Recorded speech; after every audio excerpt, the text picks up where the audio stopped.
Mesdames et messieurs, c'est un plaisir de vous retrouver. Vous le savez très bien, grand de notre joie de servir la République, tribune de presse. C'est une émission qui tord le sens à la rumeur, je vais dire, hein. Le coup à la rumeur. Nous essayons de dire la vérité là où il faut le dire. Et nous essayons de pouvoir débattre sur cette question et politiquement et de façon journalistique. Alors là, je reçois pour la première fois un journaliste et puis un honorable. C'est la deuxième fois que je reçois un honorable ici dans la tribune de presse. Après l'honorable Tony Mwaba, c'est maintenant l'honorable Mohindo. L'honorable Mohindo est élu plusieurs fois, élu on va le dire, hein. Goma, Butembo, Lubero. Voilà. Mais comment vous faites pour être élu plusieurs fois dans des endroits différents? C'est quoi votre secret? Non, j'ai été élu en 2006, député provincial à territoire de Lubero. Et en 2011, député national à la ville de Goma, puisqu'effectivement j'avais quitté mon Lubero et j'ai bien travaillé à Goma. La population a demandé que je postule à Goma. Et pour 2018, je me suis présenté dans deux villes, les deux grandes villes du Nord Kivu, la ville de Goma et la ville de Butembo, et je me suis fait élire dans les deux villes. Alors donc vous êtes à la fois député national. Je suis maintenant député national puisque j'ai renoncé à la députation provinciale. Et là vous avez laissé votre suppléant. Mon suppléant. Très bien. Mais est-ce que c'est facile la vie parlementaire des 15 ans durant, on va dire, en 2006? Je ne fais pas très bien les calculs, mais je crois. 2006 en 2018, c'est quand même une histoire de... C'est quand même 3 législatures, on va dire. Hein. Oui, oui, ouais. C'est pas facile. Hein? C'est pas facile. Je sais qu'il y a certains de mes amis avec qui on a étudié qui ont emprunté une autre forme de vie, comme dans les ONG ou autre part. On n'a pas le même style de vie et on n'a pas les mêmes problèmes. En politique, vous avez la célébrité, et vous êtes les plus visibles, vous avez beaucoup de possibilités de résoudre des problèmes des gens et ça vous fait plaisir. Mais il y a aussi la face B de cette politique, c'est que vous avez beaucoup de problèmes. Depuis que je suis en politique, avec mon franc-parler, j'ai déjà eu 27 procès, des condamnations et une prison d'1 année à Makala. Ok. Ah, vous avez fait Makala aussi? Kabila m'avait envoyé à Makala pour 1 année. La guerre du M23, puisque j'avais dit que c'était lui qui était derrière, qui ne permettait pas aux militaires de faire leur travail. On m'a condamné ici à la va-vite. J'ai fait 1 année à Makala. Ok. Et nous avons fait une motion ici contre le président, une pétition contre Minakou. Nous en étions auteurs, moi, Badibanga et Mouton. On nous a recherché ici, on a fait aussi l'exil et puis on est retourné après. Donc ce n'est pas du tout facile. Alors il y a des côtés positifs, des côtés négatifs. Mais il y a quelque chose qu'on dit sur vous. On dit que c'est vous qui avez fragilisé Fachi au début en faisant une motion qui avait donné finalement l'occasion au FCC de tirer sur lui. Bon, moi je suis député national. Je me suis inscrit comme député de l'opposition. Donc, quand vous prenez la responsabilité d'être député de l'opposition, selon la loi portant statut de l'opposition, article 12, vous n'avez que des travaux à faire. Vous faites la critique et vous faites des propositions. Et moi, je l'ai fait. Mais quand je dis que le président de la République voyageait beaucoup, que ça avait une incidence notable sur le budget, les gens ne me croyaient pas. Aujourd'hui, nous avons fait la reddition des comptes. On nous a donné les tableaux d'exécution du budget. La présidence est environ avoisine aujourd'hui 300%. Pour les autres pays, les pays qui sont sérieux, les dépassements de plus de 300%, vous êtes punissable. On peut même vous demander de démissionner pour avoir dépassé cela. Okay. Donc moi je crois que... Est-ce que Kabila a déjà fait ça dans le passé? Non. Jamais? Non. La présidence, les rares fois, les rares années où il y a eu des dépassements du budget de la présidence, ils ont eu des dépassements de 20 à 15%. C'est quand même plus ou moins acceptable. Ici on est à 300%. C'est trop. Il faut une certaine orthodoxie. Nous nous battons pour les lois de la République. Il y a le règlement général de la comptabilité publique, il y a la LOFIP, la loi sur les finances publiques, il y a les budgets. C'est des lois, on doit les respecter. Mais l'argent va où? Et quand je le dis comme ça, je crois que je ne suis pas en train de dire que je combats le président de la République.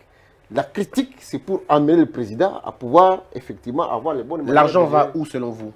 Non. Comment ça s'explique les 300%? C'est pas que les 300%, c'est pas de l'argent qu'on vole. C'est pas de l'argent qu'on vole, c'est puisque au niveau de la présidence, le cabinet s'est élargi. Okay. Première chose. La deuxième chose, les cabinets voyagent beaucoup. Il faut des voyages avec 300, 400 personnes, 150 personnes. Ça coûte de l'argent. Ça coûte de l'argent. Et d'ailleurs, à l'intérieur de ces voyages, Ce que je vois aujourd'hui, ce qu'on ne voyait pas hier, c'est que les gens touchent beaucoup plus d'argent que ceux du régime passé. C'est-à-dire, dans les voyages des agents publics de l'État, il y a des fourchettes de frais d'émission qu'on ne peut pas dépasser. Par exemple, le président de la République, quand il va aux États-Unis, l'instruction sur le budget lui donne des frais d'émission de $1 200, ce qui couvre les frais d'hôtel, les frais de restauration et les autres frais divers. Mais aujourd'hui, nous sommes au-delà de ça. Et je crois qu'il faut, par la critique, que nous puissions démontrer aux nouveaux arrivants que voilà, même si vous êtes le nouveau chef, mais vous devez respecter l'orthodoxie financière. C'est ça. C'est l'argent de l'État, ce n'est pas l'argent d'un individu. Alors, vous rencontrez aujourd'hui Puis Gérard. Puis Gérard, merci d'être là encore une fois. C'est vrai que vous étiez là. Et là, on continue. Comment voyez-vous la posture, sinon les positions de l'honorable Moïndo? Bon, écoutez, l'honorable Moïndo, il faut d'abord ici le féliciter.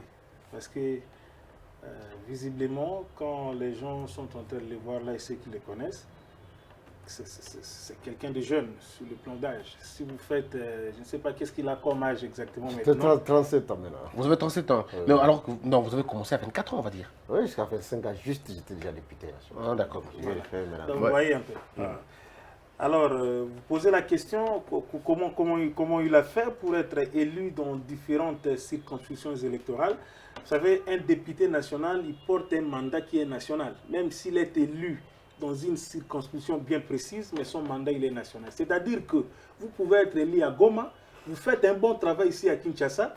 Ce que je pense d'ailleurs que nous, il doit se représenter quand nous serons là en 2023 ici à Kin. Vous pouvez vous représenter partout. Et c'est votre travail qui vous défendra parce que le travail d'un parlementaire ne se fait pas derrière la cuisine. Le travail d'un parlementaire se fait au vu et au su de tout le monde. Lorsque vous défendez la population, vous la défendez. Et quand Moïndo le fait, nous le suivons. Il défend la population sans peur de croire que non, on peut me tuer, on peut me faire ceci. Ouais, mais une vous a d'ailleurs dit qu'à cette époque-là, il fallait le faire. Ouais. Dire que Kabila était la cause de ce qui s'est passé à Goma. Et il en a eu pour son compte la prison, c'est aussi ça. Donc, c'est parmi les rares jeunes congolais politiques qui ont compris que la politique, c'est un apostolat. Donc, vous allez vraiment en politique pour servir les autres et non pour se servir.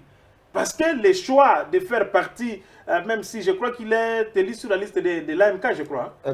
MS de Pierre Lumbi. Alors, vous voyez que vous pouvez aussi faire votre choix parce que les gens de votre circonscription qui vous aiment, ils vont vous élire, peu importe le parti que vous choisirez.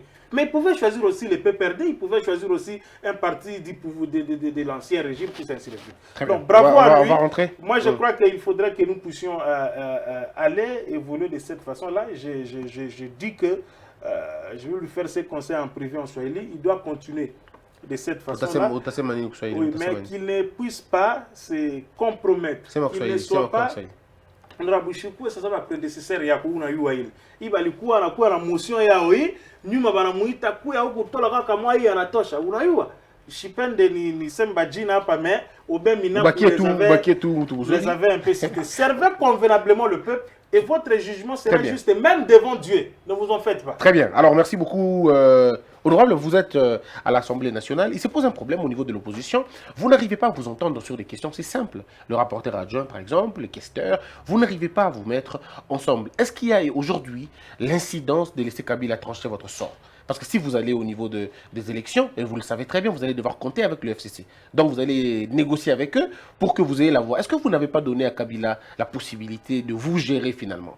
Oui, c'est triste, mais aussi c'est ça la démocratie à la congolaise. Je suis à Kinshasa, maintenant ça fait plus de 7 ans. Tel que la politique se passe ici, c'est tout le monde qui veut avoir. Donc les Congolais, c'est devenu presque difficile de se mettre d'accord. Et je crois que l'exemple de Genève, ça allait être un très bon exemple que la population, puisque Fayulu a été élu, c'est pas puisque les gens le connaissaient, pas puisque les gens l'aimaient, pas puisque les Congolais voulaient que les politiciens de l'opposition puissent se mettre ensemble. Malheureusement, c'est toujours très très difficile pour les politiciens congolais de pouvoir se mettre ensemble. Même pour ce qui concerne les postes des rapporteurs adjoints, par exemple. Vous savez que nous avons une loi portant statut de l'opposition. Et cette loi détermine à son article 3 qu'au début de chaque législature, tous les partis politiques et regroupements politiques qui ont participé aux élections font une déclaration d'appartenance. Et donc, soit vous choisissez d'être de la majorité qui gère, soit vous appartenez à l'opposition. Donc, et cette loi, à son article 17, dit que les partis de l'opposition sont représentés au bureau de l'Assemblée nationale ou dans le bureau des commissions proportionnellement à leur poids numérique. C'est ça la loi. Donc, c'est sur base de cette logique que le PPRD a le président de l'Assemblée, le président du Sénat. C'est sur base de cette logique que le PPRD a le Premier ministre, puisque même dans la coalition, c'est eux qui ont un poids numérique le plus élevé que les autres. Alors, à l'Assemblée nationale, nous avons 3 groupes parlementaires de l'opposition. Nous avons le MS-G7, qui a 39 députés. Nous avons l'AMK, qui a 30 députés. Et le MLC-ADN, qui a 29 députés. Le groupe MS, c'est le MS et le G7. Le groupe AMK, c'est l'AMK et l'AR. Le groupe MLC-ADN, c'est le MLC. C'est la dynamique de l'opposition. C'est aussi l'arc-en-ciel des Mabaya. Ils sont pratiquement 3, mais ils n'ont que 29. 3 et 29, ils sont dans le même groupe parlementaire. D'accord. Donc, sur le plan de la loi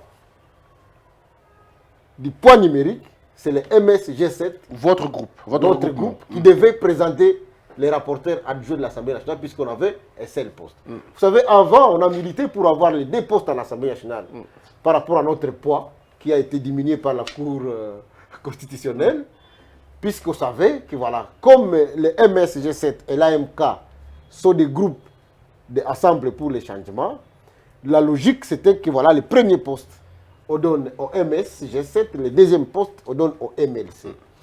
Mais ça n'a pas été le cas, c'était seul poste. Alors, à ce stade-là, lorsque nous avons commencé les négociations pour répartir les postes de président des commissions dans les groupes parlementaires, le MLC a fait une demande. Ils ont fait une demande pour dire, nous voudrions vraiment que vous, MSG7, vous puissiez accepter que nous puissions prendre le poste de rapporteur adjoint, puisque nous n'avons pas réussi à avoir un poste au bureau du Sénat. Nous voulons que nous aussi, nous puissions occuper le poste de rapporteur adjoint national. À ce moment-là, les députés de MSG7 avaient refusé dans le premier temps, mais le président Moïse Katumbi avait dit non, non, non, en tout cas, ce n'est pas bien qu'on affiche l'image d'une opposition toujours divisée et incapable de se mettre d'accord. Il nous a demandé, MSG7, de pouvoir laisser le poste de rapporteur adjoint au MLC-ADN, et le MLC devait accepter de lâcher la présidence d'une commission permanente au MSG7 pour compenser le poste qu'il a perdu. Nous sommes mis d'accord sur ces principes-là. Mais bon, 2, 3, 4 jours après, le MLC est revenu, dit non, nous n'allons pas lâcher. Nous allons avoir et le rapporteur adjoint, Oh là là. et le président. Alors qu'ils n'ont que 29 députés. Et le président d'une commission. Je crois que vous aviez lui-même les communiqués dans les, dans les médias où nous avions dit que voilà, c'est le MLC qui va prendre le poste de rapporteur adjoint et le MSG7 va prendre une présidence de commission qui aurait dû être donnée au MLC. Alors, lorsque le MLC a dit qu'il ne peut pas renoncer à ce poste de président des commissions, les autres groupes ont dit, alors nous aussi, donc, on a le droit de compétir pour le poste de rapporteur adjoint. C'est donc c'est ici que vous allez trouver qu'aujourd'hui, nous avons 4 candidats. Des candidats de MSG7 qui a été présenté par le groupe parlementaire MSG7, Pétillon, qui est de la province de Maïndombe, et le candidat qui a été présenté par le groupe parlementaire MLC, l'honorable Jacques Lungwana. Est-ce que vous n'êtes pas en train de craindre que Kabila bouge finalement? À l'intérieur de ça, il y a des dissidents. Un dissident de l'AMK, l'honorable Chéribé Okende, qui s'est présenté en indépendant, et un dissident du MLC, de la dynamique de l'opposition, l'honorable Puela, qui s'est aussi présenté en indépendant. Avec quelles conséquences? Avec quelles conséquences? Avec la conséquence, c'est qu'effectivement, ils vont faire la compétition. Alors pour moi, ça ce n'est que point de vue individuel, c'est aussi beau au niveau de l'opposition de faire la compétition. Ça fait évoluer les débats, ça va faire tirer des leçons, que là où on peut se mettre d'accord, il faut qu'on se mette d'accord. Très bien. On ne doit pas continuer tout le temps à être une république où c'est difficile pour les gens de se De mettre s'entendre. d'accord, même pour les petits problèmes comme les Alors, avant de revenir à l'honorable Moindo, puis Gérard, est-ce que vous n'êtes pas en train de voir, comme tout le monde, que c'est finalement, on remet à Kabila le soin de décider de qui va être porte-parole, pardon, qui va être rapporteur adjoint au niveau de l'Assemblée nationale, parce que quand Katumbi dit non à Bemba, Bemba dit non à Katumbi, la dynamique dit non au MS, finalement, ils ne tiennent plus compte de leur représentation. C'est quoi le résultat final? Non, mais écoutez, moi je suis en train de déplorer ici l'hypocrisie qui caractérise la Mouka.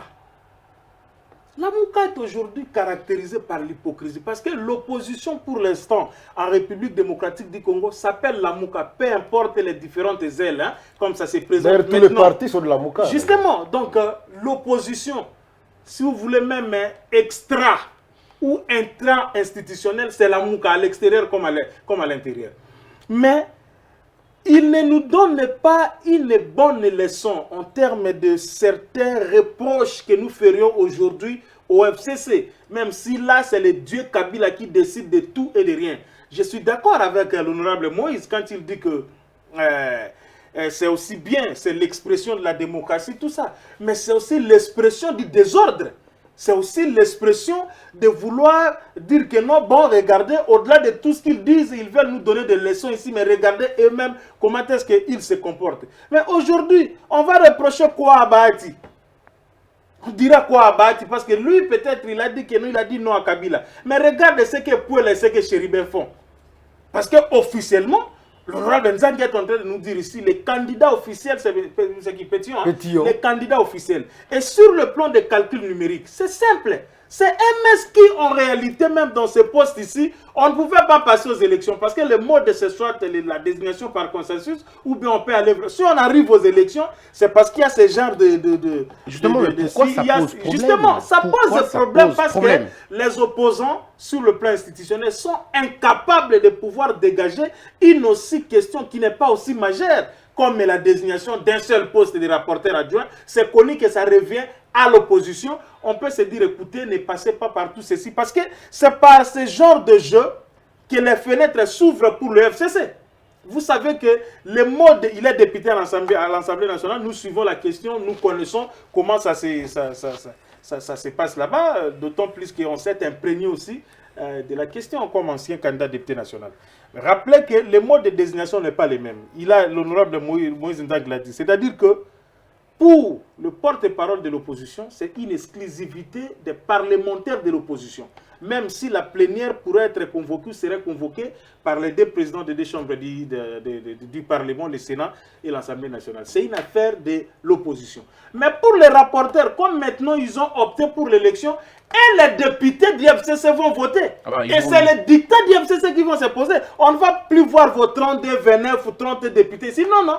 Déjà, le PPRD à lui seul, il peut se dire que pour nous, le dévolu, c'est sur Chéribin ou sur tel ou tel. Pour Chéribin, je ne crois pas déjà trop parce que les démêlés qu'il a avec Jeannette, comme il avait dénoncé là, je crois qu'il ne pourrait pas avoir son soutien. C'est ce que je présume. Mais dans ce désordre-là, sachez que pour l'instant, celui qui sortira, qui sera élu rapporteur adjoint au bureau définitif de l'Assemblée nationale, ça ne va plus être quelqu'un qui est vraiment le management de la volonté de l'opposition parlementaire. Mais plutôt, ce sera maintenant la volonté du FCC. Parce qu'eux aussi, ils vont donner leur mot d'ordre là-bas, voter pour tel ou voter pour tel. Est-ce que vous allez pas... juste un petit poste de queue comme rapporteur adjoint, ils ne sont pas capables de s'entendre. Maintenant, avec les porte-parole de l'opposition, ça va être comment? Parce que là aussi, ça saute aux yeux. S'ils ne nous prouvent pas de quoi ces leaders, 4 leaders, peuvent faire par rapport à l'opinion, nous allons dire que voilà, ils nous disent des discours ici, défendent les intérêts du peuple, mais eux aussi se battent pour leur propre positionnement. Alors que ces gens, excusez, je chute, peuvent se dire que non, bon, au regard de tout ce qu'il y a, c'est Katumbi qui est favori. Donnons seulement le nom que c'est lui qui est porte-parole de l'opposition et on passerait. Mais la musique au Bemba et consort, tout ça, vous voyez qu'il faut accepter facilement la question. Je reviens à vous, honorable Nzangi. Honorable Nzangi, dites-nous un peu, est-ce que vous n'êtes pas en train de voir là que le porte-parole, ce n'est pas une carte à jouer finalement? Kabila peut donc appeler Katumbi, ils s'entendent, ils disent bon, et nous allons voter pour vous. Mais en contrepartie, faites-nous ceci, faites-nous cela. Est-ce que vous ne vous rapprochez pas à des concessions? Est-ce que vous ne vous rapprochez pas à des compromissions dans le but de gagner ce poste de porte-parole, de rapporteur de l'Assemblée, adjoint de l'Assemblée nationale? Tu sais, dans ces débats dans l'opposition, moi, c'est un débat qui me met mal à l'aise. Ça me met mal à l'aise puisqu'effectivement, on a un problème d'une classe politique où les gens ne savent pas transcender les intérêts individuels. Ça me met mal à l'aise puisqu'effectivement, lorsque vous vous battez pour être l'alternative, vous devez faire montre d'une certaine exemplarité. Et l'exemplarité, ça veut dire que vous devez être capable de montrer à tout le monde que les consensus, vous pouvez les trouver entre vous déjà. Mais il se pose des problèmes à l'opposition congolaise. Moi, je l'ai observé depuis, puisque nous, on était au MSR et on a fait les G7. On est venu à l'opposition. On a rencontré l'opposition telle qu'elle était. Vous avez été dans tous les deux camps, finalement. Vous avez été au pouvoir, et puis aujourd'hui à l'opposition. C'est un ancien du régime. Les rassemblements à Genneval, moi j'étais là, et j'ai vu ce que j'ai vu là-bas. Et puis après, on a fait tout ce qu'on a fait la Mouka. Ce que je peux vous dire, c'est qu'il y a à l'opposition des personnes qui ont un idéal, qui travaillent pour que demain le pays puisse changer. Il y a aussi dans l'opposition des gens qui ne sont là que dans une logique de dire qu'ils quittent et nous aussi même. Mais vous ne direz jamais les noms. Vous ne direz jamais les noms. Non, je vais vous donner des exemples. Allez-y. Et lorsqu'ils prendront le pouvoir, ils ne feront pas des choses différemment de ceux qui sont là, de ceux qui sont en train de dénoncer. Je crois que l'affaire 15 millions nous démontre que, effectivement, ce n'est pas seulement le fait d'avoir évolué à l'opposition qu'on essaie. Quand on va au pouvoir, on perd la tête. Donc, ça, c'est ce que j'ai observé. Alors, la question des rapporteurs, c'est une question simple. Je vous dis que nous avions signé, j'étais parmi les négociateurs, nous avions déjà obtenu le consensus. Mais qu'est-ce qui se passe? Au sein du groupe MLC, je ne parle pas de lui puisqu'il n'y a pas quelqu'un du groupe ici, il y a des gens qui ont réfléchi, qui ont dit, mais dans tous les cas, pourquoi on donnerait en échange le poste de président d'une commission? On sait que le FCC ne pardonnera jamais, ne permettra jamais aux gens de l'Assemblée pour le changement d'avoir un poste. Donc, s'il y a un no-deal, c'est eux qui vont tout perdre. Et effectivement... C'est comme je l'ai dit là, c'est comme ça qu'ils réfléchissent. Et c'est comme ça qu'ils réfléchissent. Ils savent que voilà, les FCC ne portera jamais son dévolu si les gens de l'Assemblée... Les gens de Moïse Katumbi. Les gens de Moïse Katumbi. Donc, nous devons demander tout ce que nous voulons aux gens de Moïse Katumbi. Ils ont intérêt à marcher derrière nous, puisque le FCC ne leur donnera jamais de cadeaux. Et on l'a vu, par exemple, pour les commissions permanentes, nous avons eu un accord. Nous avons distribué les commissions et le FCC a lancé un message pour dire, voilà, si les gens de l'Assemblée pour le changement présentent la candidature de Mohindo Nzangi, de Lutundula et de Christian Mwando, on ne les acceptera pas. Moi, je me suis désisté de moi-même puisque j'allais être dans le bureau de la commission ECOFIN, compte tenu de mon expérience. Je me suis dit, je ne vais pas me faire humilier par les gens du FCC. Lutundula n'a pas désisté. Il est allé, nous l'avons présenté comme candidat vice-président de la commission PAJ. Les gens du FCC l'ont refusé et ils ont mis Emery Okunji. C'est pour vous dire que voilà, les calculateurs du MLC se disent, s'il y a un no-deal, nous allons tout... Ils payent le prix. Maintenant, les dictats du FCC s'imposent. Nous allons tout prendre puisque le FCC ne donnera jamais des cadeaux aux gens de l'Assemblée. Mais c'est quoi la suite à la fin? La suite à la fin, c'est-à-dire que nous avons présenté un candidat. Nous allons avec lui, qui effectivement n'a pas beaucoup de chance de passer, à moins que le FCC, à moins que sa personnalité, puisque au-delà de ça, c'est quand même un poste de l'opposition. Est-ce qu'il est aussi il y aura un mot d'ordre. Si on avait présenté quelqu'un d'expérimenté comme moi, les résultats seraient connus d'avance. Il n'aurait même pas 10 voix dans cette salle. Il n'aurait que les 39 voix de... Nous avons présenté quelqu'un de vierge. Nous avons présenté quelqu'un de vierge en se disant que peut-être sa personnalité et sa virginité politique peut convaincre certains. Et qu'il soit peut-être... Est-ce que ça ne nous envoie pas finalement à comprendre que le porte-parole aussi c'est parti en vrille comme ça? Non, on va aborder la question du porte-parole puisque c'est une question qui s'aborde différemment. Oui. Ici, il est question du respect de la parole donnée par le président Félix Tshisekedi. Si le président Félix Tshisekedi n'avait pas dit qu'il était favorable à ce qu'il y ait quelqu'un comme porte-parole de l'opposition, on n'aurait même pas entamé le débat sur le porte-parole de l'opposition.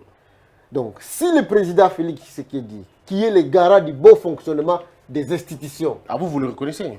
Non, c'est des faits, il le fait. Il ne faut pas se voiler la face. D'accord. Alors, si lui, aujourd'hui, décide de demander à l'Assemblée nationale et au Sénat de faciliter la désignation du porte-parole de l'opposition, ça va se faire. Puisque cette question a déjà été réglée par la loi. C'est le président de l'Assemblée nationale et le président du Sénat qui convoquent les députés et sénateurs de l'opposition, qui leur donnent 48 heures pour l'obtention de consensus. À défaut du consensus, Élection. les députés et les sénateurs de l'opposition, seuls, ils procèdent à l'élection du porte-parole de l'opposition. Là, au moins, vous avez Donc, la chance. là, le blocage... Là, au moins, vous avez la chance de gagner avec vos 39 plus Oui, 30. là, c'est Ça veut sûr, dire là, vous avez littéralement ça 69. sent le débat. Même au Sénat, Oui. c'est Ensemble pour le changement qui a pratiquement les 2 tiers des sénateurs de l'opposition. Donc, sur ce plan-là, ça ne pose pas de problème. Ça ne peut bloquer que si la majorité au pouvoir, le président y compris, il décide de ne pas convoquer les députés pour voter. Voyez-vous les choses de la même manière sur l'opposition? Est-ce qu'au moins ils auront une récompense, on va dire ça comme ça? Ils ont perdu au niveau du porte-parole, pardon, du secrétaire, du rapporteur et du questeur, mais au moins au niveau du porte-parole, ils peuvent avoir quand même quelque chose avec leurs 69 députés. Écoutez, je l'ai dit ici, le problème c'est cet égoïsme, et à la limite c'est ce sadisme qui caractérise l'homme politique congolais, et en particulier les dirigeants. La question de l'opposition dans notre pays est une question d'abord constitutionnelle. L'opposition politique en République démocratique du Congo est reconnue par la Constitution. Vous avez vu au nom de cet égoïsme, la question être bloquée par les MLC, tout simplement parce que Bemba devait être porte-parole de l'opposition. Alors que dans des conditions que Bemba s'est trouvé à l'époque, on ne savait même pas s'il allait quitter la CPI ou pas. Et toute une législature, Moïse Donzang était encore député, est passée comme ça sans porte-parole de l'opposition. Quand Félix le dit, c'est vrai, c'est une volonté affichée et qu'il voudrait que ça soit ainsi, mais ce n'est pas un cadeau que Félix veut faire à l'opposition parce que la question, elle est d'abord réglée au niveau des textes qui nous régissent. Mais à ce niveau aussi, il faut qu'on le dise clairement. Hein? Vous savez, le problème de Katumbi avec Kabila, leur problème personnel d'argent ou de quoi, tout ça, est en train sérieusement de peser même sur la bonne marche de la République. Comment ça? Parce qu'il faut dire que Katumbi et Kabila ont un problème personnel qui va au-delà de la politique. Ben et à tout prix, moi je l'ai dit, c'est pas Moïse Donzang qui me contredira parce qu'il le sait mieux. Il est de l'Est et il le sait mieux. Il est proche de Moïse Katumbi, il le sait.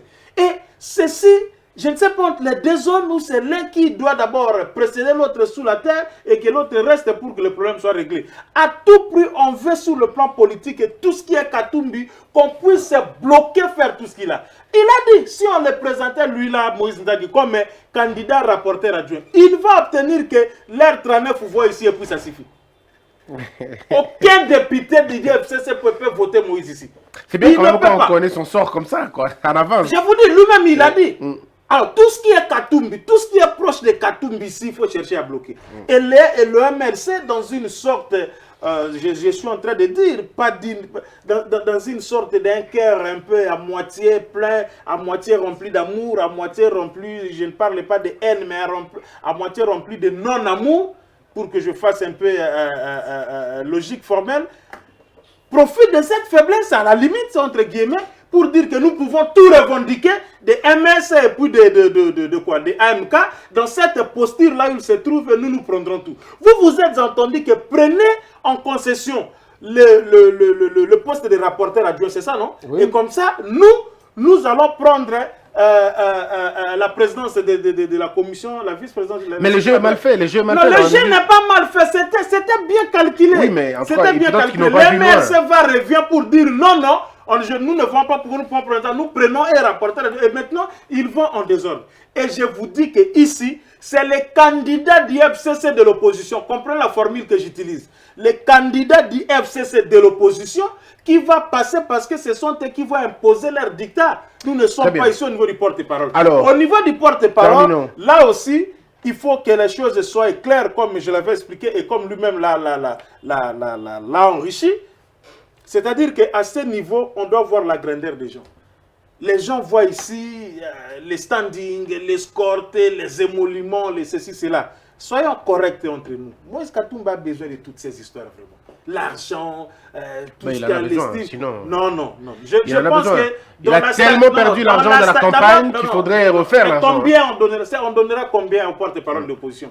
Par statut, je crois qu'il restait... Il a rang de ministre d'État, non? Il a rang de ministre d'État. Donc il a un salaire de 8 millions de francs. 8 millions de francs. Lui, il est dans des... 6 000, hein? 6 000 $. C'est 5 000 $. Plus ou moins, 5 000 $. Et vous voyez Moïse Katumbi entre nous. Non, mais c'est le prestige. Non, c'est battre de ses postes. Justement, parce que... C'est les immunités, le prestige, le rang, la considération. C'est des choses qui ne se monnaient pas. Je suis en train de dire que en politique, c'est aussi un problème de calcul, certes, mais un problème d'être réaliste. Moïse Katumbi, aujourd'hui, par rapport à Ensemble, c'est la structure, l'organisation politique qui, dans l'ensemble de l'opposition, a plus de députés, de parlementaires. Mais il n'a pas un parti politique à lui-même. Non, mais nonobstant cela... C'est ce qu'on lui reproche. Écoute, on dit qu'il n'a pas un parti politique par rapport aux autres. Tout le monde a un parti, mais pas lui. Nous savons que le gros de leurs moyens, c'est Moïse qui a fait. Au-delà de tout ça, ce que vous dites là, et même les députés issus de ces deux regroupements politiques, ils se reconnaissent à Moïse Katumbi. À la limite, ils lui ont fait même allégeance. Ils reconnaissent qu'on doit traiter parce qu'ils n'aiment pas trop l'appellation autorité morale. Ils reconnaissent que c'est Moïse Katumbi qui est leur autorité morale. Très bien. Vous viendrez avec des choses et trucs, tout ça. Vous voyez Moïse n'est pas quelqu'un d'autre parmi les 4 leaders. Vous prenez qui? Fayoulou est déjà dans une autre logique. C'est pas quand même un Mouzitou qui va représenter tous ces élus. C'est pas quand même... Vous parlez d'un ancien Premier ministre. Oui, tant mieux. C'est pas Bemba, tout ça, ainsi de suite. Donc, soyons corrects. Alors, prouvons-nous la grandeur de vos âmes comme opposants, surtout au niveau de ces leaders, qui sont tous extra-institutionnels, à part Fayoulou qui ne siège pas, de nous dire que non, nous désignons tel pour que nous n'assistions pas à cette humilité. Moi, je considère ça comme ça que nous voyons au niveau de... Honorable, il y a une question fondamentale ici, c'est que d'abord, dites-nous, une question d'information. Est-ce que l'honorable Fayoulou a désisté? Il a renoncé à son siège de parlementaire? Il a renoncé et il est remplacé par son suppléant. Donc, il n'a pas perdu le siège? Il a perdu le siège. Mais son parti n'a pas perdu le siège? Son parti siège à l'Assemblée. Les émoluments arrivent quand même. Non, ce n'est pas lui, c'est son suppléant qui est député, c'est lui qui prend les émoluments. Est-ce que c'est une renonciation totale ou partielle? Totale. Ok, mais alors expliquez-nous en tant que député, comment ça se fait quand vous avez été élu, mais vous renoncez? Quand on renonce, on quitte par exemple, moi j'ai été élu député provincial à Goma et j'ai renoncé au mandat de député provincial. On a validé mon suppléant. Je ne peux plus revenir à Goma devenir député provincial. Oui, on est d'accord, mais l'argent, qui le prend? C'est lui le député, le suppléant qui a pris mon mandat. C'est lui le député et qui jouit de tout ce qui est comme avantage. Alors certaines personnes auraient souhaité que Martin Fayoulou se retire totalement et lui et sa suppléante qui ne siègent pas. Il s'est retiré et l'article 110 de la Constitution le dit bien. Lorsque celui qui a été élu démissionne, puisque c'est le cas qui est dit, démissionne, il est remplacé par son premier suppléant. C'est automatique. C'est automatique. Donc la volonté... il ne peut pas être remplacé par quelqu'un d'autre que son premier suppléant. Est-ce qu'il n'organise pas une élection? Si son premier suppléant circonscription refuse de siéger, on va valider le deuxième suppléant. Même s'il n'est pas là, on le valide. C'est comme ça la procédure. D'accord. Et si le deuxième n'est pas là? Si le deuxième démissionne ou ne refuse de siéger, à ce moment-là, on organise une élection à la circonscription.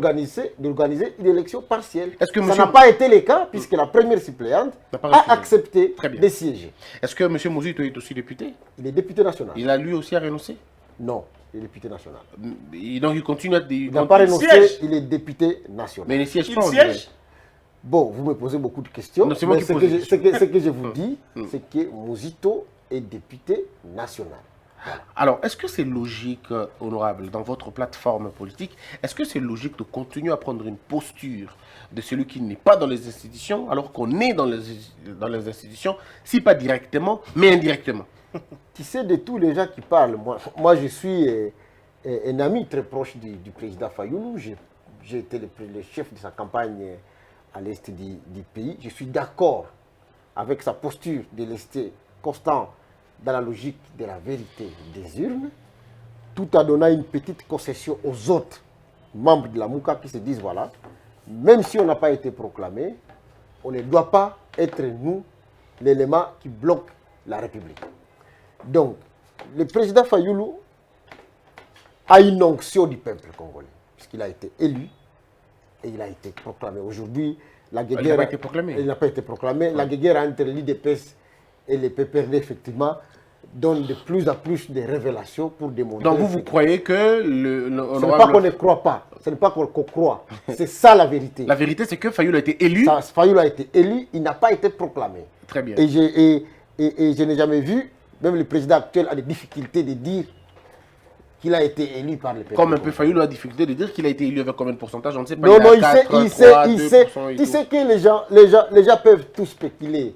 Les résultats de la CENI sont sortis d'ici. Il y a des agents de la CENI qui ont fait fuiter les résultats. Les résultats sont connus. Fayoulou a eu 62% des voix le suffrage exprimé. D'ailleurs, selon les mêmes résultats, qui corroborent effectivement les résultats que la Sengo a eu à faire, le président Félix est arrivé 3e. Donc il a même été battu par Chadari. Oui, donc ça c'est clair.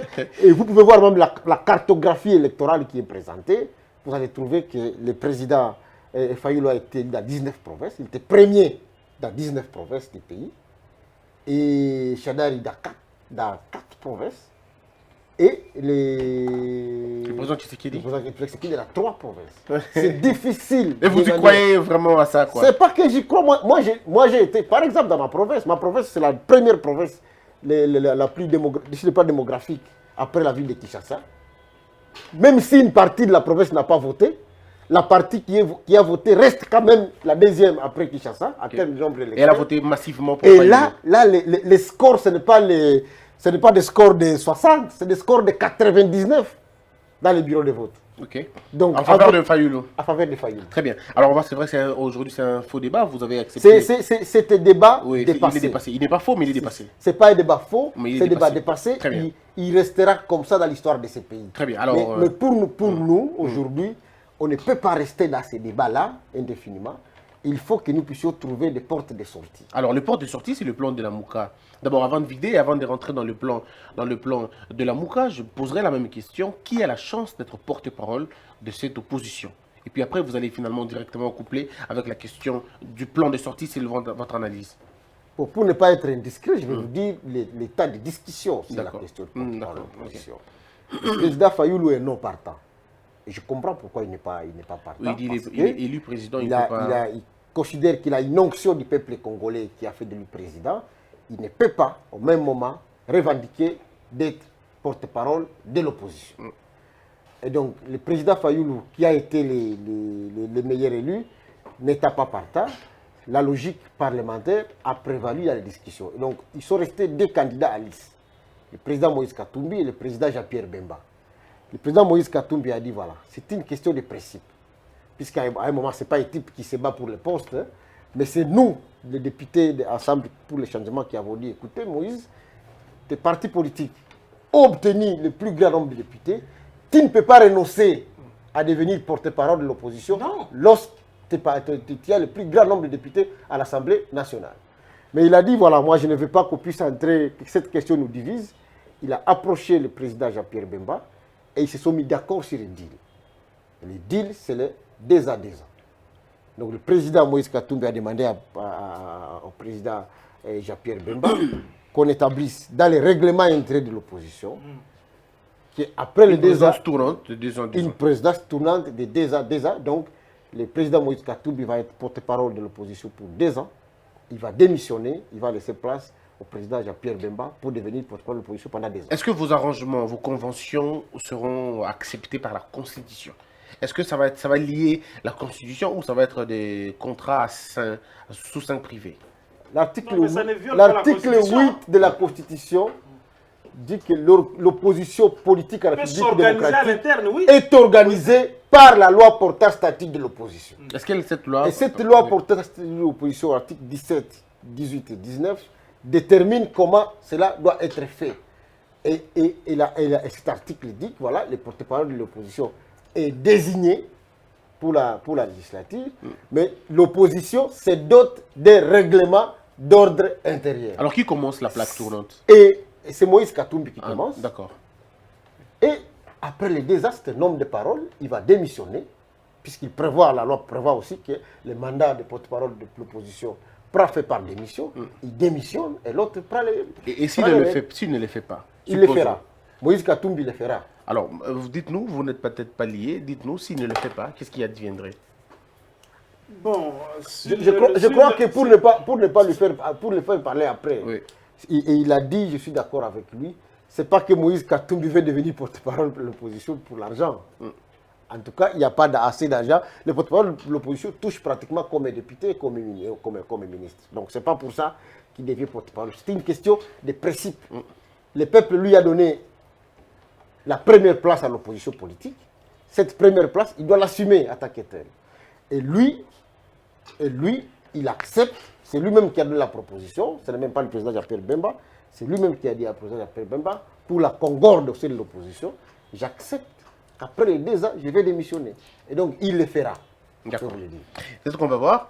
Oui, on disait que si jamais il ne le fait pas, non, il mais démissionne. Qu'est-ce qui adviendrait? Oui, avant que je ne réponde à cette question, je voulais quand même revenir sur certaines choses que Moïse Ozangi a dit ici, monsieur le député national, que non, Fayoulou a eu l'onction du peuple, que tu sais qu'il a des difficultés pour dire aux Congolais qu'il a été élu, mais je me dis, est-ce que le président de la République est là pour rappeler aux Congolais, au monde entier, que j'ai été élu par les Congolais? Non, je pense que même si on aura ils besoin, les sont dans chercheurs cette auront besoin logique de voir que je les félicite, que ce débat est révolu, mais aussi on ne doit pas torchonner l'histoire, on ne doit pas présenter l'histoire de cette façon-là. Je sens Moïse Ozangi quand il parle, au-delà de sa peau politique, vous sentez une certaine scientificité se dégager. Donc c'est un homme scientifique aussi. Mais dès lors que nous sommes allés aux élections, vous êtes républicain, la CENI proclame, vous allez en contestation à la Cour constitutionnelle. Après, la Cour constitutionnelle ne vous proclame pas. Supposons que la Cour constitutionnelle proclamait à la place de Félix, de les confirmer, proclamait plutôt Fayoulou. Ce débat de la vérité des urnes n'allait pas avoir lieu aujourd'hui. Hein. Donc moi, je trouve que ça, c'est une façon de pouvoir tronquer un peu avec l'histoire dans ce pays. Au-delà de tout ce que vous avez dit, on vous a donné preuve, vous qui étiez par exemple le directeur de campagne de Fayoulou dans cette partie orientale du pays, vous n'avez pas amené des preuves à la Cour constitutionnelle. Nous les avons amenées. Non, non. Nous les avons amenées. Bon, vous n'avez pas pu les prouver. Moi-même, j'ai pris l'avion avec tous les PV.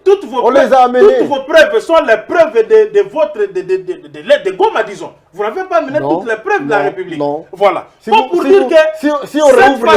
réouvre le débat, cette façon de présenter l'histoire, c'est une mauvaise façon de présenter l'histoire. Et dans ce pays, on doit reconnaître les élections de 2018, les Congolais ont élu Tshisekedi et non pas Fayoulou. Ça doit être clair parce qu'il est à la fois, je l'ai dit, je le sens scientifique, mais aussi en politique, et évitons d'amalgamer un peu l'histoire là. Maintenant, la question, si jamais Moïse ne démissionnait pas, si vous regardez Moïse Katumbi, pour autant que je suis journaliste et politique, j'essaie de regarder Moïse Katumbi, c'est quelqu'un de très humain. Si vous le voyez, ce n'est pas un conflictuel. Et si... vous représentez un Moïse Katumbi aussi sain que ça. Quoi. Non, je suis en train d'analyser l'homme. C'est comme si Bossembe avec qui je suis proche, je peux vous analyser. D'accord. Si vous voyez Moïse Katumbi, est-ce que vous voyez Moïse Katumbi quelqu'un d'être un problématique? Il n'est pas vraiment quelqu'un de problématique. Stoupiste ne vous dira pas ça. Bon, tant mieux, hein, tant mieux. Moi, je le présente comme étant homme d'État. Moïse n'est pas quelqu'un qui est là, pour preuve, moi, je connaissais cela bien avant, d'autant plus que je suis proche de tous ces politiques-là, que c'est Moïse Katumbi qui a proposé à Jean-Pierre Bemba, pour l'intérêt de la concorde au niveau de la plateforme, coupons 2-2. Moi, je commence 2, vous allez prendre 2. Et je pense que si on arrive en 2021, Moïse Katumbi démissionnera parce que nous serons là pour lui rappeler, monsieur, vous avez dit que 2 ans vous allez démissionner. Vous voulez faire comme Fayoulou qui commençait déjà à expliquer, non, après 2 ans, on peut revoir l'accord de Genève, si ça va, je peux continuer comme président. Vous voyez un peu déjà. Alors je ne vois pas... Alors moi, ce que je ne comprends pas, pourquoi Katumbi serait-il d'accord avec Bemba sur la question de le porte-parole de l'opposition, mais pas d'accord sur la question du rapporteur adjoint de l'Assemblée nationale? C'est ce qui dépasse mon intelligence.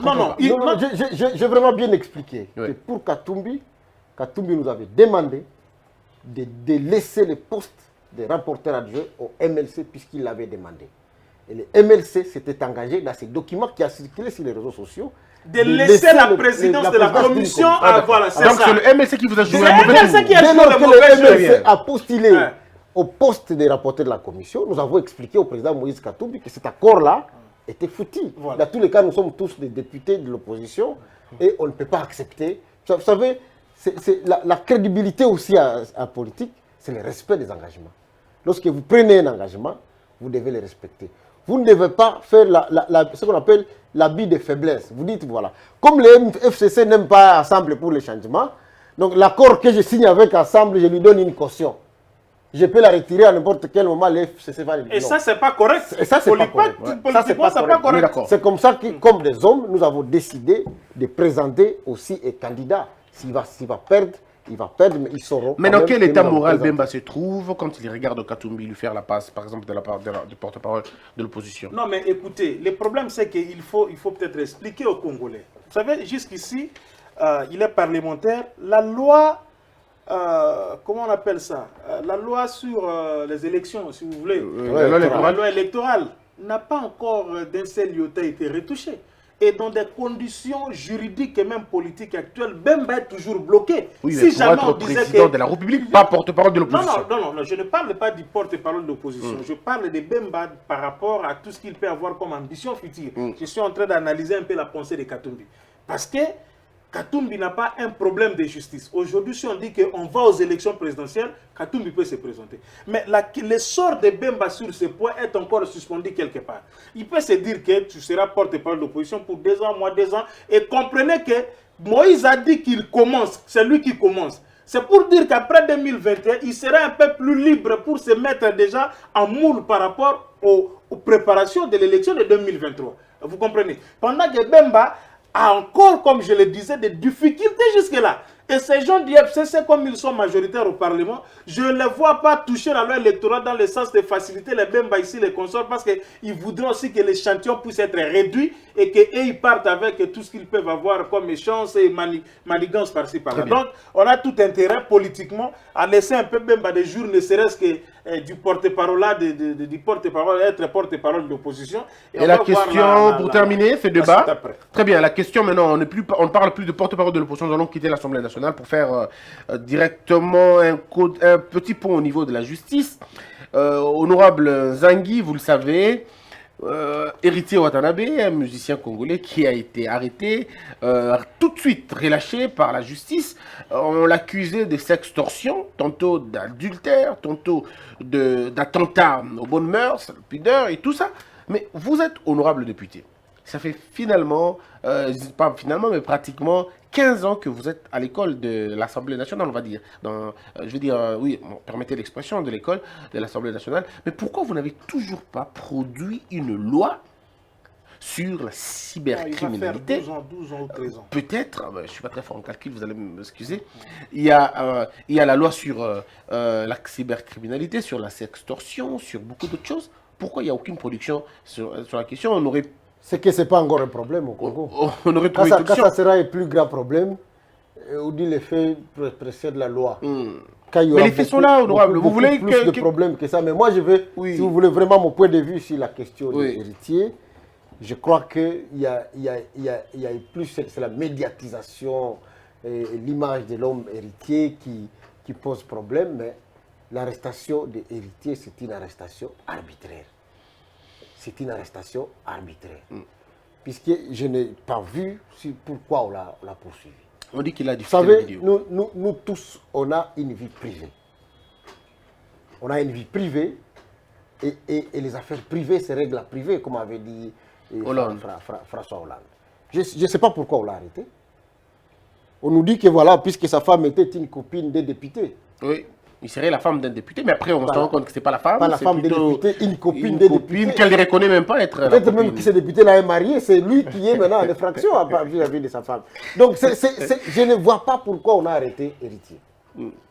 Donc j'étais même scandalisé de voir. Moi j'ai déjà été à Makala. Oui. J'étais même scandalisé de voir que voilà, on voulait l'amener à Makala avec Girofard, avec quoi, pour avoir commis quelle infraction? On dit sextorsion, qui n'est pas reconnue dans le code pénal congolais, qu'on ne reconnaît même pas. Qui se plaint, c'est la femme qui devait se plaindre. Est-ce que sa femme se plaint? Bon, on n'a pas jusque-là, on dit non. Donc, pas du tout, hein. c'est des histoires, il faut vraiment faire la part des choses. Alors, mais. Oui. C'est pas puisque les gens qui ont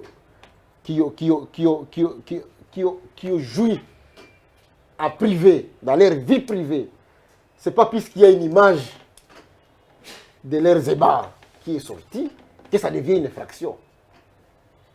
On ne peut pas priver des Congolais sa liberté parce qu'il a fait des choses comme ça. Même sa liberté sexuelle, on ne peut pas l'empêcher, en tout cas. On ne peut pas l'empêcher puisque Très bien. la Constitution, même toutes les lois, les protègent. Je voudrais rappeler ici les dispositions du Code de la famille. En tout cas, tant que la fille est majeure, Il est libre, hein. elle est libre. Et vous, si vous êtes marié, il y a des circonstances dans lesquelles vous ne pouvez pas faire ces relations sexuelles. La loi les précise. Hein? Et ces circonstances, c'est par exemple lorsque voilà, vous venez sur le lit de votre femme, vous prenez une autre femme, encore que pour que ça soit l'adultère, Il c'est faut que la femme votre se plaigne. femme Il faut qu'elle qui se doit, plaigne. c'est votre femme qui doit porter plainte. Et auquel cas, on doit vous arrêter, vous aussi. Oui. Hein. Les deux adultères, Oui. on doit les arrêter. Si votre Si on doit femme arrêter ça. n'a pas porté plainte, vous ne pouvez pas être arrêté. Oui. Et donc, je ne vois pas pourquoi on a arrêté Héritier. Très bien. On va terminer cette question d'héritier. Puis Gérard, vous avez été virulent la fois passée sur la question d'héritier Watanabe. Est-ce que vous allez continuer à porter le coup sur lui ou nous laissons passer, nous parlons d'autre chose? Bon, écoutez, moi je reste un peu moral. Je reste un peu sur le plan de nos mœurs. Nous sommes Congolais, nous sommes Africains. Alors, il faudrait que cette communication puisse être facile pour que les gens qui nous suivent ne disent pas ici que Moïse Nzangue, qui est député national, est en train de défendre ses collègues, parfois qui se comportent aussi en immoralité comme ça, pour qui nous avons des images ici. Je rappelle aux gens qui nous suivent, et je vous pose à vous de la question, je crois que Moïse est aussi juriste. Les gens ne le savent peut-être pas, Christian, vous êtes technicien de droit, vous êtes de surcroît avocat. Dites-nous, dans ce qu'Héritier a fait, vous voulez me dire qu'il n'y a aucune forme d'infraction dans ce qu'il a fait? On peut se... Attendez, je finis même si vous n'êtes pas obligé de répondre à la question, peut-être Moïse peut le faire. Tant mieux.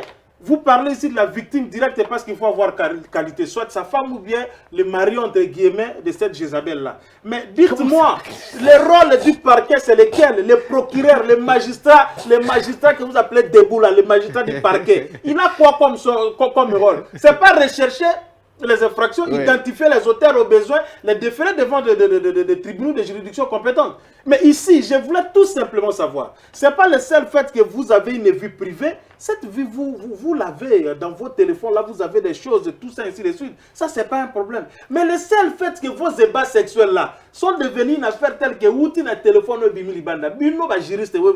il n'y a pas une forme d'infraction là-dessus. Comme ça, on dira qu'Héritier peut continuer, tous les autres que nous avons vus ici, politiciens surtout, et même certains journalistes, continuent à faire ça. Vous n'êtes pas obligé de répondre. Non, c'est lui qui répondra. Moi, je dis que... Moi, j'ai cherché, moi, mais je dis qu'au-delà de tout ceci, beaucoup. je suis un leader d'opinion, Oui. je suis journaliste, je reste sur le plan moral. Oui. Ceci est condamnable parce que ça ne peut pas continuer, surtout quand nous avons de personnalités publiques, des gens qui sont à la limite des vecteurs, des canaux de communication. Qu'est-ce qui ne doit pas continuer? Qu'est-ce qui ne doit pas continuer? Non, mais tout ce la que vie nous privée voyons, des gens non, ou la vie privée la des diffusion gens, des vidéos? Non, non, la vie privée des gens, pris dans le sens de l'immoralité, qui ont immoralité sexuelle pour préciser, qui sort comme ça. Vous avez les cas d'Iba Congo, tout ça. Vous avez les cas, entre guillemets, de tout ce que nous avons vu ici, politiciens, tout ça et consorts. Est-ce qu'on doit continuer comme ça? Et si on vous montrait ce qui se passe dans les chambres des gens? Non, mais là, c'est effectivement privé. Là, c'est effectivement privé, on ne peut pas entrer. Et si on vous montrait ce qui se trouve dans les téléphones des gens? C'est privé aussi parce que ce n'est pas chez tout le monde. Je voudrais vraiment préciser une chose. Oui. Je n'encourage pas l'immoralité. Personne ne l'encourage en tout cas. Personne ne peut l'encourager. Je n'encourage pas l'immoralité.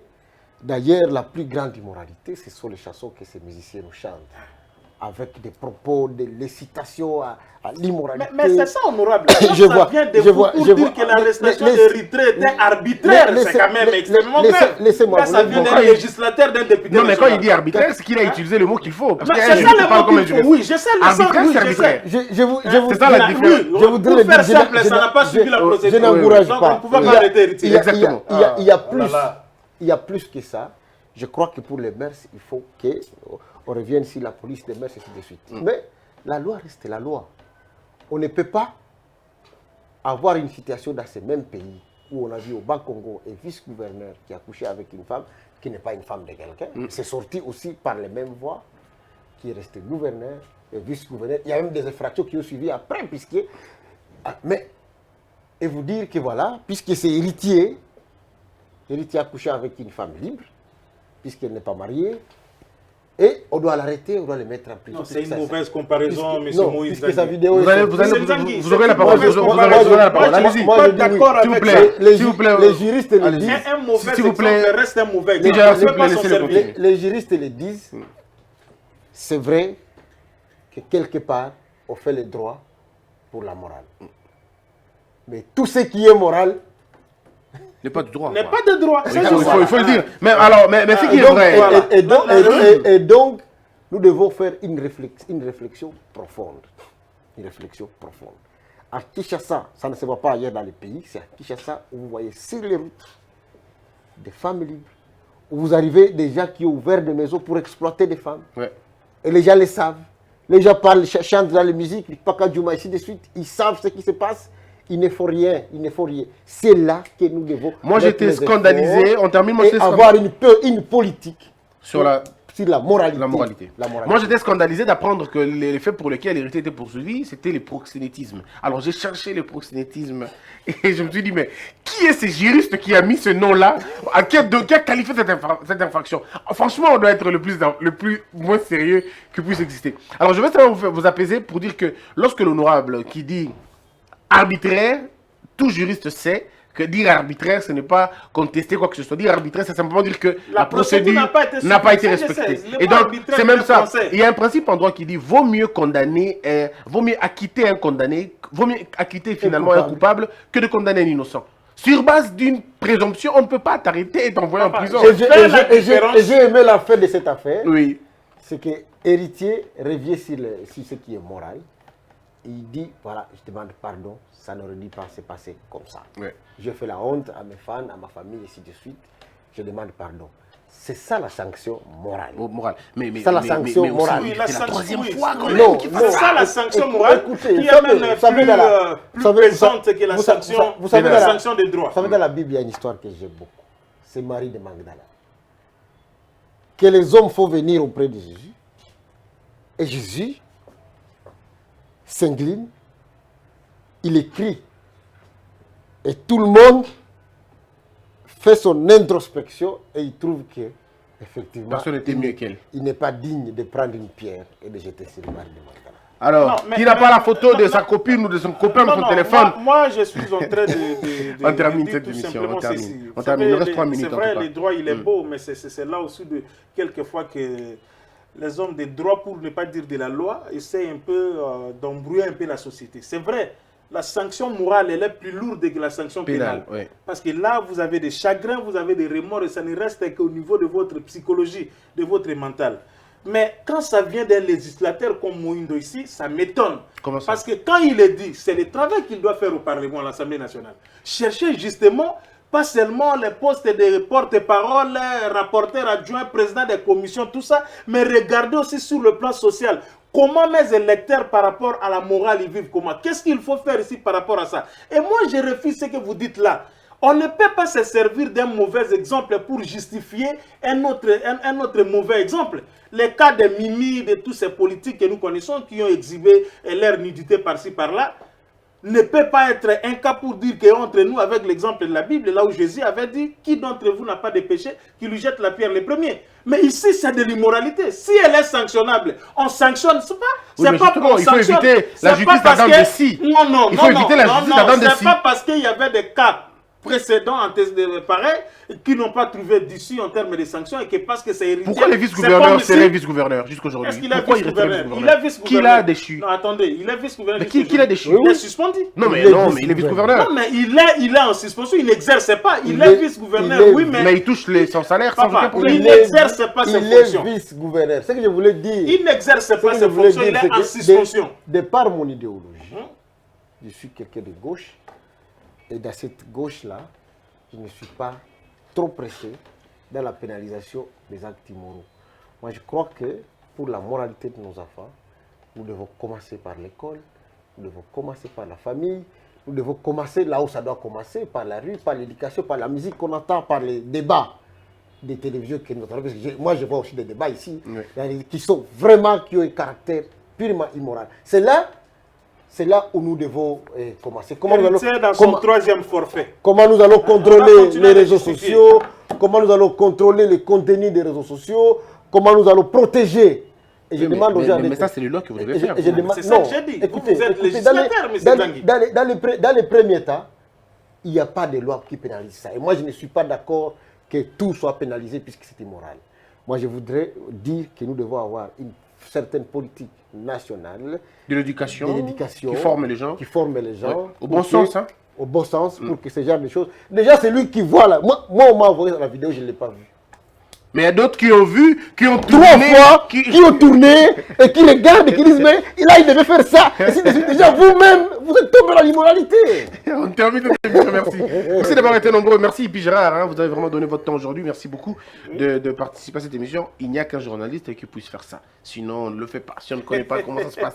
Merci à vous. Merci beaucoup, mais je dis à l'honorable qu'il faut qu'il fasse bien son travail. Parce que on va bien, et puis on va bien le faire ensemble. Vous savez, si vous avez une réflexion, c'est ça aussi la participation du peuple dans les débats politiques. Si vous avez une réflexion, par exemple, sur la cybercriminalité, je vous en donnerai. Si vous pouvez faire un projet de proposition de loi. Je vous en donnerai. On les discute pour organiser un atelier ensemble. Vous savez, moi, je les porte. Je propose une discussion. Je vous amènerai ça, peut-être on va discuter sur la nationalisation au niveau de l'Est du pays. Avec nos amis des Banyamulenge, nos amis des Minembwe, je vous apporterai. Parce que vous êtes élus de l'autre côté. On va en discuter, mais je voudrais que vous ne puissiez pas revenir sur des choses qui ont déjà été réglées par le consensus national. Oui. Mais quand ça ne trouve pas d'issue et dans la loi... Nous voulons des consensus formels, honorable. On veut des consensus formels. On ne veut pas des consensus... Vraiment, nous pose beaucoup de problèmes. Qu'est-ce qui t'a demandé de parler de ça aujourd'hui? Les frères de Roubero, là, nous posent beaucoup de problèmes. On va terminer. Donnez le numéro de téléphone. Oui. Donnez le numéro de téléphone. Il est terrible. Merci beaucoup. Plus 243 81 426 98 59.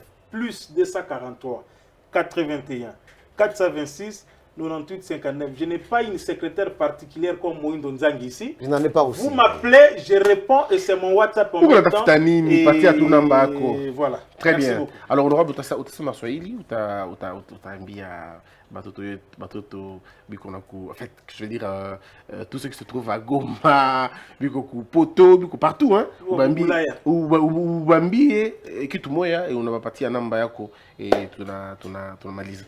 Swahili ya nguvu sana. Mimi ni mwanabunge Muhindo Nzangi Butondo, na nashukuru kuwa hudhuria hii debate ambayo tumekuwa nayo na ça c'est pas Swahili, ça c'est autre chose, ambayo tumekuwa nayo na waandishi wa habari hapa, na namba yangu ya simu inakuwa 808 87 720 120 na 20. Kwa Kifaransa wanasema 09 720 720, na ndio inakuwa hata kwa mtandao wa WhatsApp. Na kama unataka kuwasiliana na mimi, nafurahia watu kuwasiliana na mimi kwa zaidi sana kwa Messenger, sababu nakuwa hapo, inakuwa kwa jina yangu Muhindo Nzangi Butondo. Asante. Honorable, aussi que la Tanzanie ba okita. Ça au Kenya on parle, ça c'est le Swahili bora en fait. C'est le Swahili bora. C'est le Swahili bora très difficile mais qu'on parle à Goma, qu'on parle dans la partie Est, qu'on ne parle pas au Katanga. Alors le président Uhuru Kenyatta parle quel Swahili? J'ai entendu parler Swahili. C'est ça, non? C'est le Swahili Bora. Merci beaucoup, mesdames et messieurs, ça a été un plaisir. Je vous retrouve très prochainement. Portez-vous bien, que la peur quitte nos esprits et que Dieu bénisse les RDC.